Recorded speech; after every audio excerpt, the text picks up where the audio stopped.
श्रीपरमात्मने नमः। अथ श्रीमद्भगवद्गीता अथ करन्यासः। ॐ अस्य श्रीमद्भगवद्गीतामूलमन्त्रस्य भगवान् वेदव्यासऋषिः अनुष्टुप् छन्दः। श्रीकृष्णपरमात्मदेवता असत्यानन्वशोचस्तं प्रज्ञावादस्य वाससे इति बीजं सर्वधर्मान् परित्यज्य मामेकं शरणं व्रज इति शक्तिः। अहं तं सर्वपापेभ्यो मोक्षयिष्यामि मा शुच इति कीलकं। नैनं छिन्दति शस्त्राणि नैनं दहति पावक इति अङ्गुष्ठाभ्यां नमः। न चैनं क्लेदन्त्यापो न शोषयति मारुत इति तर्जनीभ्यां नमः।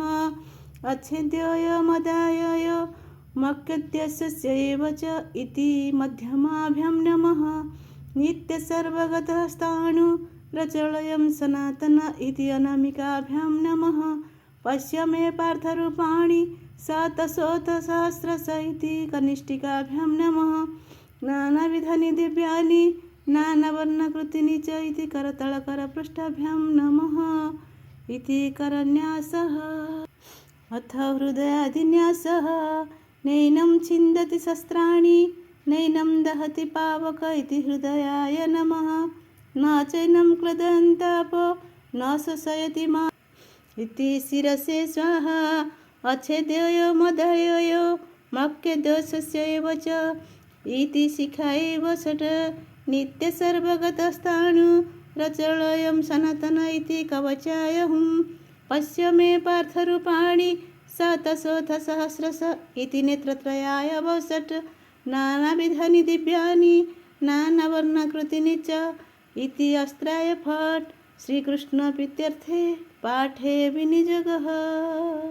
अथ ध्यानादिश्लोकः। ॐ पार्थाय प्रतिबोधितं भगवता नारायणेन स्वयं व्यासेन ग्रथितं पुराणमुनिना मध्ये महाभारतम्। अद्वैतामृतवर्षिणीं भगवती अष्टादशाध्यायिनी मम त्वामनुसन्दधामि भगवद्गीते भवदेशिणीं। नमस्तुते व्यासविशालबुद्धे फुल्लारविन्दाय तपत्रनेत्र। येन त्वया भारततैलपूर्ण प्रज्वलित ज्ञानमय प्रदीप प्रपन्न पारिजाताय स्तोत्रवेतैकपाणये ज्ञानमुद्राय कृष्णाय गीतामृतदुहे नमः। वसुदेवसुतं देवं कंसचाणूरमर्दनं देवकी परमानन्दं कृष्णं वन्दे जगद्गुरुं। भीष्मद्रोणतटा जयद्रथजला गान्धारनीलोत्पला शल्यग्राहवती कृपेण वहनी कर्णेन वेलाकुला। अश्वत्थामविकर्णघोरमकरा दुर्योधनावर्तिनी सुतीर्णा खलु पाण्डवैरणनदी कैवर्तकः केशव। पराशर्यवच सरोजममलं गीतार्थगन्धोत्कटम्। नानाख्यानककेसरं हरिकथा सम्बोधनाबोधितं। लोके सज्जनषट्पदैरहरः पेप्यमानं मुदा। भूय भारतपङ्कजं कलिमलप्रध्वंसिन श्रेयसे। मूकं करोति वाचालं पङ्गुं लङ्घयते गिरिं। यत्कृपातमहं वन्दे परमानन्दमाधवम्।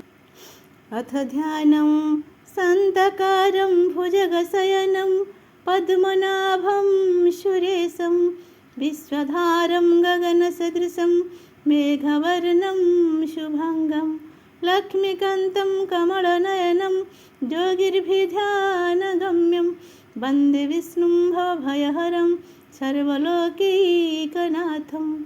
जं ब्रह्मा वरुणेन्द्ररुद्र मरुतस्तुन्नन्ति दिवैस्तवे ऋग्वेदै साङ्गपदक्रमोपनिषदैः गायन्ति जं सामगा।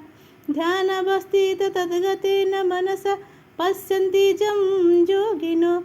यस्यान्तं न विदुः देवाय तस्मै नमः। ॐ शान्तिः शान्तिः शान्तिः।